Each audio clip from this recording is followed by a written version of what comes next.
Bien, bonjour à vous les femmes.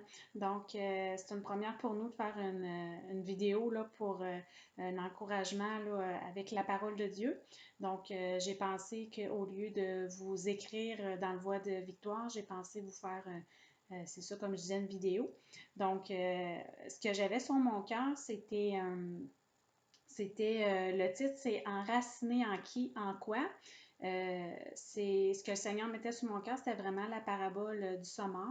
Donc, ce qu'on va faire, c'est qu'on va le faire, comme on sait qu'il y a 4 terres dans la parabole du sommeur, on va faire une série de 4 parties. Donc, aujourd'hui, on va commencer par la première partie, la première terre. Donc, ça se trouve à être dans Matthieu 13, chapitre 13, oui, versets 1 à 3. Je sais que la parabole du sommeur est connue pour beaucoup d'entre nous. C'est pas quelque chose que je vais probablement vous apprendre à celles qui fréquentent une église, mais pour des femmes qui, par le site web, peuvent peut-être entendre cette histoire-là, je pense que ça peut être intéressant de rentrer dans certaines explications par rapport à qu'est-ce que c'est que la parabole du sommeur.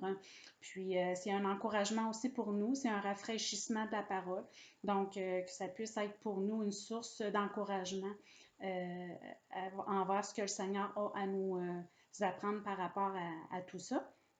Donc, ce que ça dit dans Matthieu 13, versets 1 à 3, ce même jour, Jésus sortit de la maison et s'assit au bord de la mer. Une grande foule s'étant assemblée auprès de lui, il monta dans une barque et il s'assit.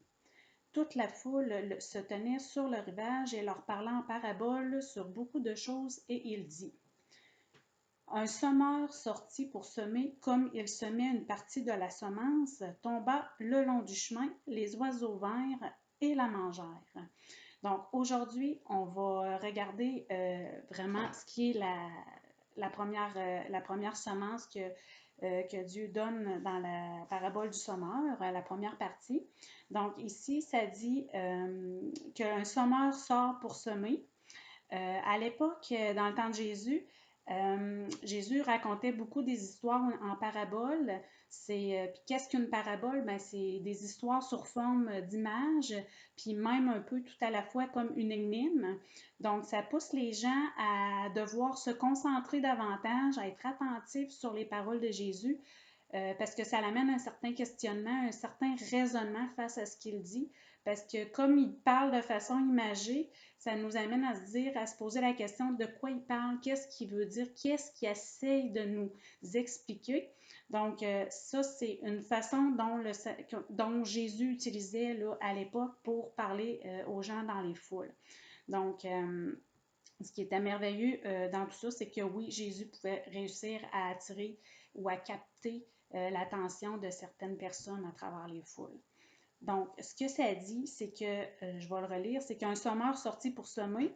Comme il semait, une partie de la semence tomba le long du chemin, les oiseaux vinrent et la mangèrent. Donc, ce que ça veut dire, c'est que le semeur, c'est celui qui sème la parole. À l'époque, de façon imagée, le semeur, Dieu utilise dans sa parole le semeur parce qu'à l'époque, il y avait beaucoup d'agriculteurs. C'était le moyen principal quasiment comme travail à cette époque-là, les fermes et tout.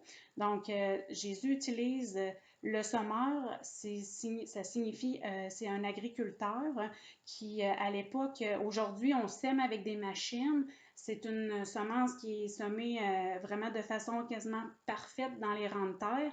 Mais à l'époque, l'agriculteur se promenait probablement avec une poche sur l'épaule et prenait une grosse poignée de graines et la parsemait partout un peu sur son passage.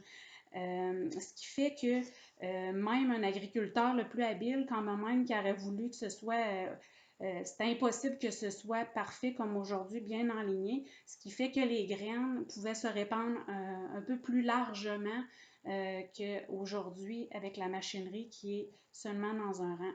Donc, ce que ça veut dire, c'est que, dans le fond, c'est que les graines pouvaient se répandre hors la terre, ce qui fait que ça pouvait se rendre dans les pierres, dans les épines, Les épines, ce que ça veut dire, c'est qu'il y a certaines versions bibliques, ils utilisent le mot ronces. Ça se trouve à être des arbustes, comme exemple des framboisiers ou des rosiers, des choses comme ça. Donc, les graines, en les répandant, pouvaient se répandre dans ce type de terre-là. Mais dans cette terre-là, ça dit que la semence tomba le long du chemin et que là, les oiseaux vinrent et la mangèrent. Donc, ce que ça dit en Romains 10, 14, comment donc invoqueront-ils celui en qui ils n'ont pas cru? Et comment croiront-ils en celui dont ils n'ont pas entendu parler s'il n'y a personne qui prêche? Cette parabole sert à encourager tous les sommeurs spirituels, ceux qui enseignent et qui prêchent la parole de Dieu, ceux qui annoncent l'Évangile et la foi en Jésus-Christ. Donc, la parabole, le sommeur, c'est celui qui enseigne, qui encourage, qui instruit, qui annonce la bonne nouvelle, la foi en Jésus-Christ. Et la graine, ça se trouve à être la parole de Dieu. La terre, ça se trouve à être le cœur de la personne qui reçoit la semence, qui est la parole de Dieu.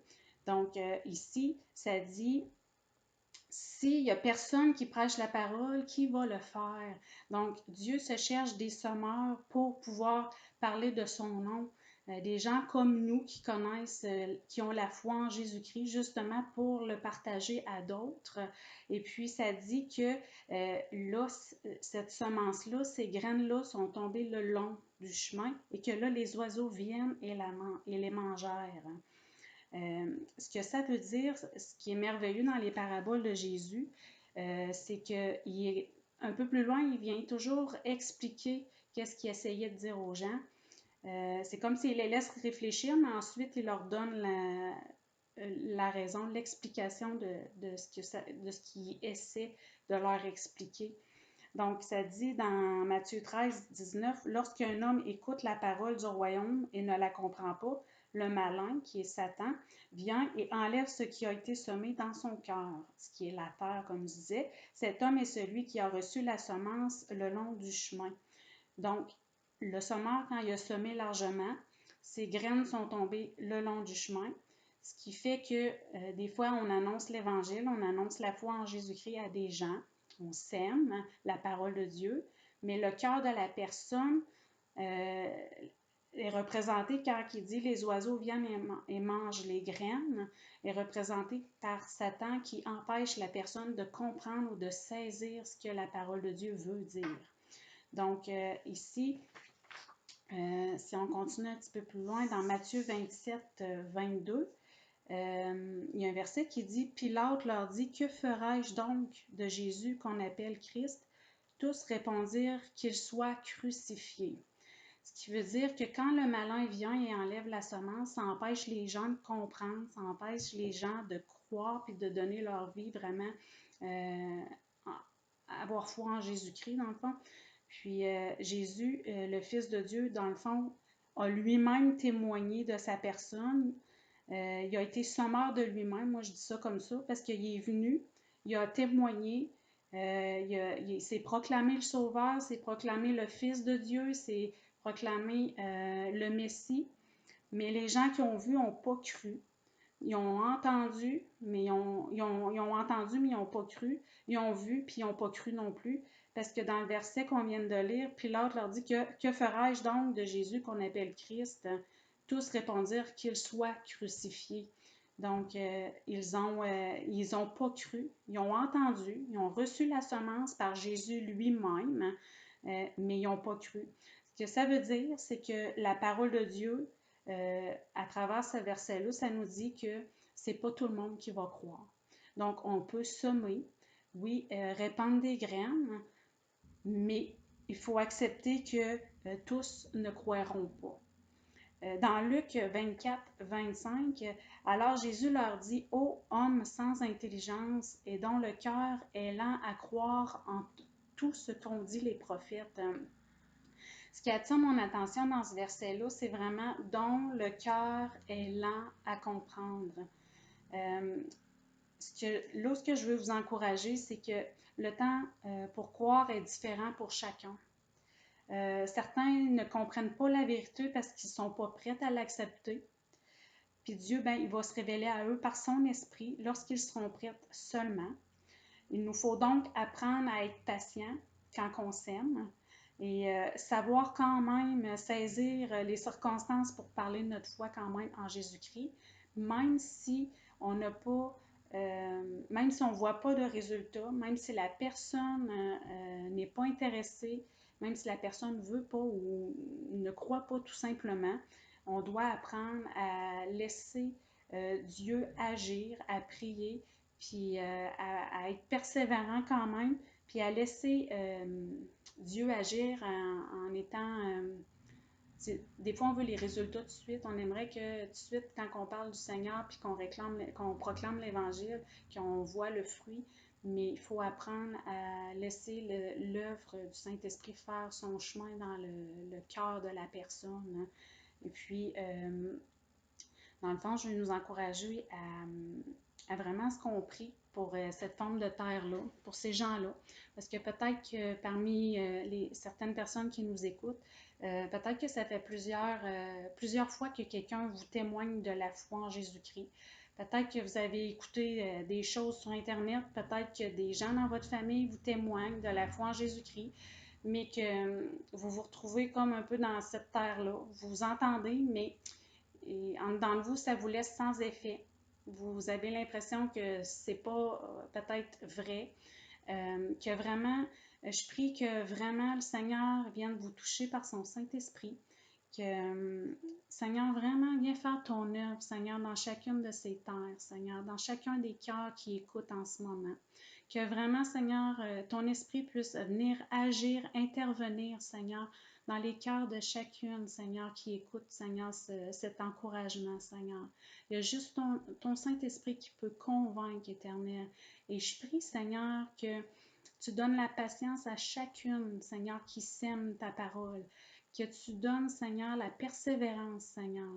Tu nous encourages, Seigneur Jésus. Toi-même, tu as été semeur de la parole. Tu t'es proclamé toi-même, Seigneur. Tu as fait, Seigneur, tu as été un exemple pour nous, Éternel, pour tes enfants, Seigneur.